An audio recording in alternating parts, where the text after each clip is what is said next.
The government is set to procure 21 MiG-29 and 12 Sukhoi 30 MKI fighter aircraft from Russia days after the Cabinet Committee on Security approved the purchase of 83 light combat aircraft Tejas from Hindustan Aeronautics Limited. The centre will also purchase the upgrades of the aircraft's existing fleets. The request for proposal will soon be issued to the Russian state-run defence export arm. On January 13, the Cabinet met under the chairmanship of Prime Minister Narendra Modi in New Delhi and approved procurement of 73 LCA Tejas Mk1A fighter aircrafts and 10 LCA Tejas Mk1 trainer aircrafts at the cost of 45,696 crore rupees, along with design and development of infrastructure sanctions worth 1,200 crore rupees. Meanwhile, the Indian Air Force, along with the French Air Force, commenced the first major international military exercise involving their respective Rafale fighter jets in Jodhpur, Rajasthan on Wednesday. As part of the first edition of the joint exercise Desert Night 21, 4 French Rafale fighters landed in Jodhpur after flying directly from the Djibouti Air Base using their A330 multi-role tanker transport aircraft. In this edition of Security Scan, we will analyze what's being done to boost the Indian Air Force's capabilities. Joining me on the program today are Vice Admiral Shekhar Sinha, retired defense analyst; Air Vice Marshal Manmohan Bahadur, retired Additional Director General, Center for Air Power Studies; and Lieutenant General Dr. V.K. Saxena, retired Distinguished Fellow, Vivekananda International Foundation. Thank you to all my guests for joining me on this edition of Security Scan. All right, AVM Bahadur, let me start the program with you first. Before we understand and analyze what's being done to boost the capabilities of the IAF, let's first talk about the state of affairs really as far as the IAF is concerned. The very fact that the Indians, or that we are going in for additional MiG-29s and Sukhois from Russia itself speaks of the fact that the Air Force requires their fighter squadron strength to go up and go up drastically. We are down to 30. We should be a minimum of 39.5, and by various calculations, actually for a two-front situation, it should be around 42. So the fact that we are going to the Russians again, remember it is just a RFP, as you said in your opening remarks. There is still some time. The Russians will propose what they want. There will be contract negotiations, etc., and considering the cost, it will go up to the CCS for approval and then availability of funds. So there is still some time before these 21 MiG-29s come in and the 12 Sukhois come in from Russia. In the interim, this 83 aircraft which are coming, the Tejas, they too, just remember the Mark 1A is yet to fly as a prototype with all systems together. That will fly only next year, 2022 end. And after signing of the contract, 3 years, suppose the contract is signed now, it will be 2024 before, as per contract, the first Tejas Mark 1A will come into the Air Force inventory. So the point is, we are looking at roughly a 5-year time frame wherein we have to make do, maybe 4. We have to make do with what strength we have now. And this is the present state. 30 squadrons and the MiG-21 squadrons are gradually going down. So what the Air Force needs to do and has done, let me tell you, considering the fact that China front has been active and so has been our western border, is to optimize our resources. Our dispersal or our rather deployments have changed, been made optimal to cater for the two-front collusive threat, if I may call it. And I'm sure with the extra money that has been given as an emergency release, the Air Force would have looked into getting its serviceability up. Because if the serviceability is not up at least 60% to 70%, then we are talking of 30% of the fleet being down, which is not an acceptable factor. Right. So there is still some time before the strength goes up. Until then, we have to conserve our resources. Absolutely. I'd like to get your reactions in as well, General, on this particular point of optimizing resources and conserving resources, because like the AVM has just pointed out, it's going to be at least 4 or 5 years till we get these new orders in and, our fleet size is increased. In the interim, what is our best option? I will like to say that building of the capability through optimization is the only way out.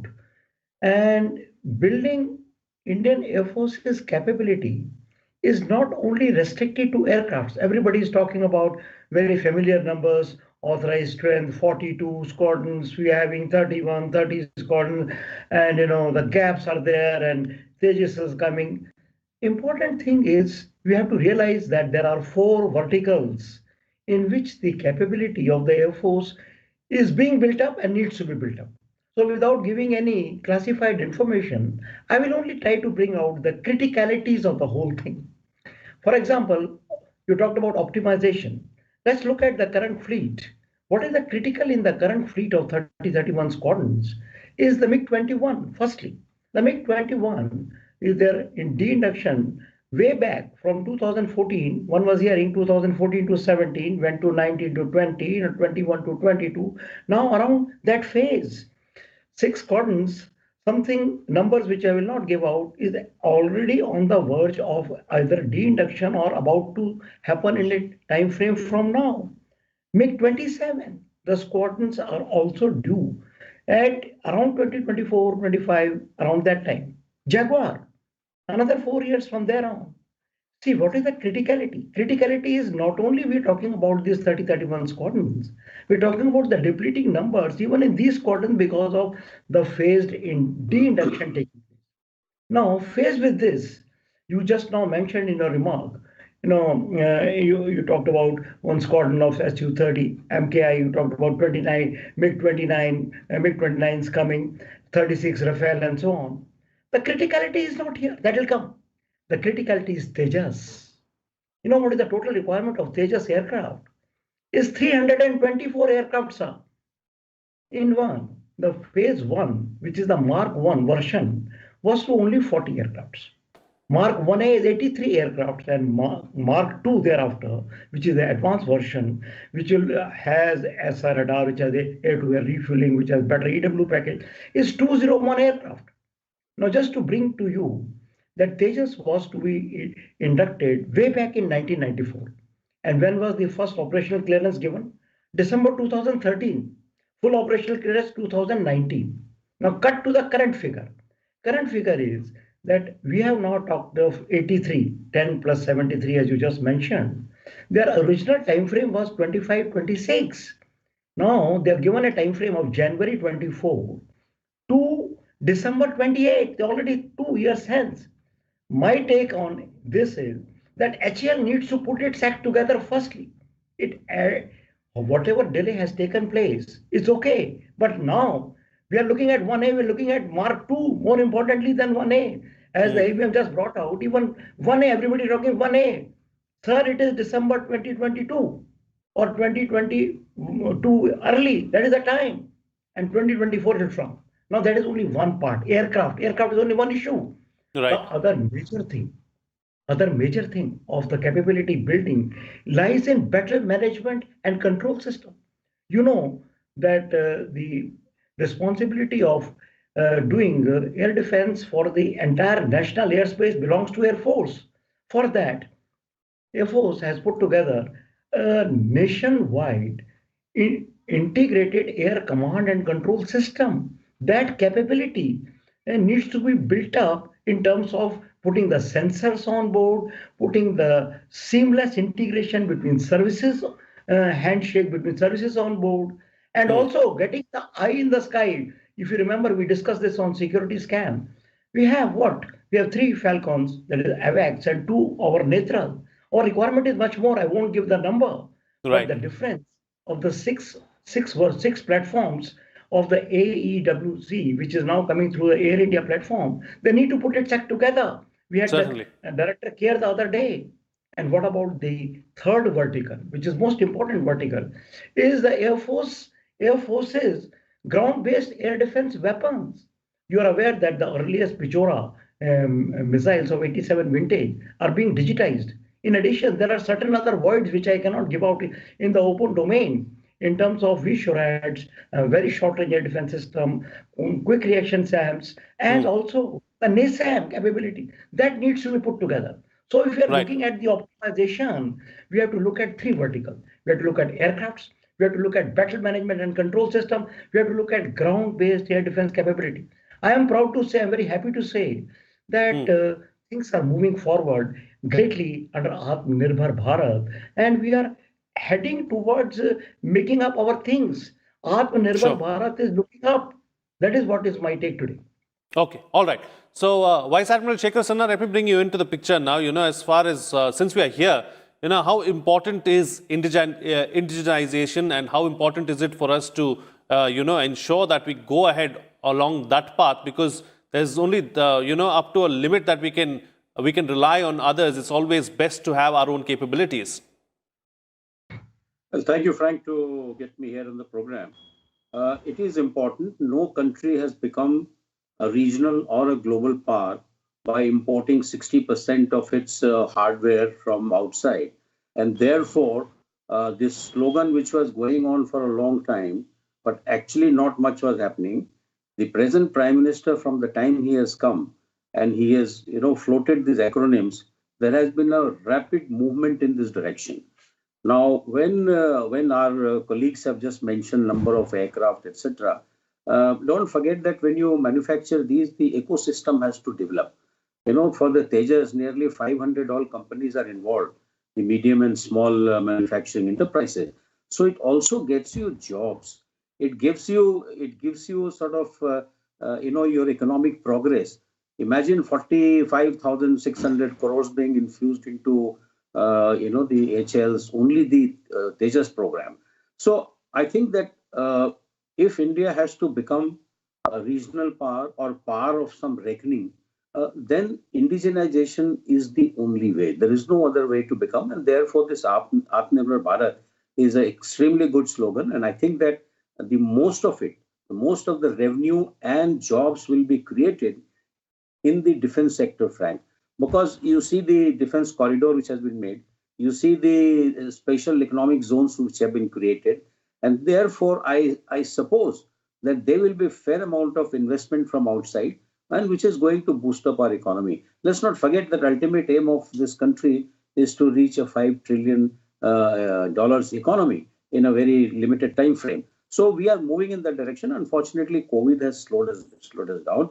So you will have people to do jobs. You will have people's life sort of standard improving. You will have MSMEs coming and getting the job. And most importantly, it's an Indian designed aircraft. Okay, MiG-29 may not be, but we have a very good support system. The BRDs of the Air Force are almost like an aircraft factory. Since I have dealt with them number of times, having flown with the Air Force for a little while, they are extremely good. In fact, even the Navy, they, for their own aircraft servicing, they bank upon the BRD in many cases. We have taken it. So look at the the skill which will be utilized in the skill development program. You look at the number of people who will be employed. There are not all people are not in uniform. In BRD is also a very large number of civilians, the mechanics, the fitters, those kind of people. So that mid-level and low-level skill we have in plenty. And we got these ITIs all over the country. There are a large number of guys who are sort of getting out of ITIs but not getting a job. So I think it's extremely important for all three services. Navy has been fortunately a little ahead on indigenization for a long time. The country has been asking, Air Force has been crying for aircraft for almost 20 years. Unfortunately, it is now only in the lap of the present government to expedite it. But you can expedite it so much. So I think that indigenization process has commenced, and our colleagues have rightly given a time frame. So we'll have to see, but action is on. Absolutely. Absolutely. So, AVM Bahadur, it's great to be self-reliant, and that's the direction that we are moving in. But as far as our indigenous capabilities, capacity is concerned, how far along have we come? That's a good question, Frank. But just before that, if I may just go a step back regarding the verticals that General Saxena talked about. as far as the ground-based air defense system or the air defense system is concerned, our Bharat Electronics Limited, that's been a success story, as so has been the BDL. The Akash missiles and the radars being brought out by BEL, they are good. The Air Force and the Army for their ground defense have gone in for Akash missiles, Akash systems. So that's one major part. And with the S-400 coming in, though it will take still some time to get operational, our air defense is looking very robust, is robust now and will be so further in the coming years. Okay, to your question, how far are we and where are we placed as far as getting indigenization going? Please remember that you require infrastructure and you require the skill levels. So all of a sudden, when we put in 48,000 crores into the market, of course it will be in stages, but we require skilled manpower. We require skilled engineers. We require the tooling, the jigs. Now, these are all parallel processes that have to happen as the Tejas is being built up. We cannot have the prototype flying and nothing happening on the production. That's unfortunately what's happened earlier in the case of many of our indigenous programs, when we went to town and a lot of propaganda that we have flown, but the production didn't keep up. There is no point having an aircraft lying in the hangar for spares. The Air Force, as well as the Navy, the aviation branch, or the Army aviation wing, want serviceable aircraft on the flight line. So manufacturing is one and product support is the other. So these are the two things that HAL, because that's our prime integrator, if I can call it, not as yet, but it will reach the integrator level, must ensure. So while HAL has bought land, there are reports that some of the Air Force BRDs may start making some part of the HAL or integrating it. But the fact remains there is a lot of time involved between getting land and producing an aircraft out of a factory that you have to create. Right. So the time frame that we have got is very limited. We have to really expedite with 8 aircraft per year, which is what the HAL presently produces. It's a tough job to increase it to 16 aircraft per year, which is a minimum. With 16 aircraft per year, as and when it reaches, we are looking at 6 to 7 years from 2024, which when the first aircraft will come. So you're looking at 2031, till where hopefully the contract will be completed. So in 2031, you're looking for new Tejas coming in, whereas technology has really gone, by leaps and bounds in the next decade. We are talking 10 years from now. Okay. Absolutely. So really, it has to be an all-out effort. The academia has to be involved. Unfortunately, not very many people in the IITs and the engineering colleges had been volunteering to study aerospace science or aeronautical to become aeronautical engineers. That has to change. People must look at aeronautics as not only as a career, but as also as a passion, so that this thing happens. Absolutely. It just cannot be just propaganda. Absolutely. General, so, what has been holding us back? What has been historically our problem? Why is it that we've not been able to realize our full potential? Because we have the brains, we have the capability as well, but somehow we have not seen, seen it fructify the way we would like to see it. Frank, I will pick up the thread before this question from where AVM has said. And I will say that if there is one thing which holds us back, it is time and cost overruns. It is time compliance. It is realization of a capability. Not that we are complacent. It is that the technology is ahead of us, which need to be realized in the time which is required to be done. That we need to put our act together, which we are trying to do. If you have talked about Akash, I have the honor. On 5th of May 2015, I inducted Akash into the Army Air Defense. Akash is a success story, sir. But there is also A lot to be done in ground-based air defense weapon system. I cannot give out classified details as to where are we, but there are very short-range air defense systems. There are quick reaction systems. There are ballistic missile defense systems. There are sensors in the battle management and control system. We all need to be put together into one thread. Now, what is the problem? You talked about the AWACS. He says, if you remember the Director Clare, what he said, sir, we will take 6 years for putting these 6 platforms of AEWC on the Indian Air Force, in the Air India platform. I say take 6, but try to do it in 5. Don't say I will take 6, but do not finish it in 12. Now, Air Force is put out a huge infrastructure in terms of modernization of airfield structure, MAFI. It successfully finished its phase 1 of 30 airfields in 2019. Phase 2 has been given to an indigenous startup, our SCD. How many? 37 airfields, 24 of Air Force, 9 of Navy, 4 of others, of 1,000, more than 1,000 crores. That is something which should finish in its time frame. Now, what about the aircrafts? We are saying, everybody is saying Tejas, Tejas, everybody is saying 83. I am not looking at 83. I am looking at 201. Air Force has set its figure on 324. Sir, we are at 30 squadron. Tomorrow, we require 42 to fight a two-front war, maybe 50. Why 42? What is this figure of 42? We require 50 squadron. For that, we need to put our time and cost overruns in our pocket. Right. Air Force has also come out, if you remember, out of 126 aircraft, 12 are, you talked about 12 Sukhoi coming from Russia. 126 minus 12, 114. 114 aircraft, the proposal has come out in Make in India under strategic partnership model under Atmanirbhar Bharat. More than 59,000 crore rupees. Now that needs to see the light of the day without having the time and cost pranks. Absolutely. That is why. And finally, as I always tell in your program, as the Admiral also brought out, sir, जो स्वदेशी है वो अपना है, जो विदेशी है वो सपना है. आज समय आ गया है हम अपने दमखम पर खड़े हों और अचीव करें आत्मनिर्भरता. And Air Force is well on its way.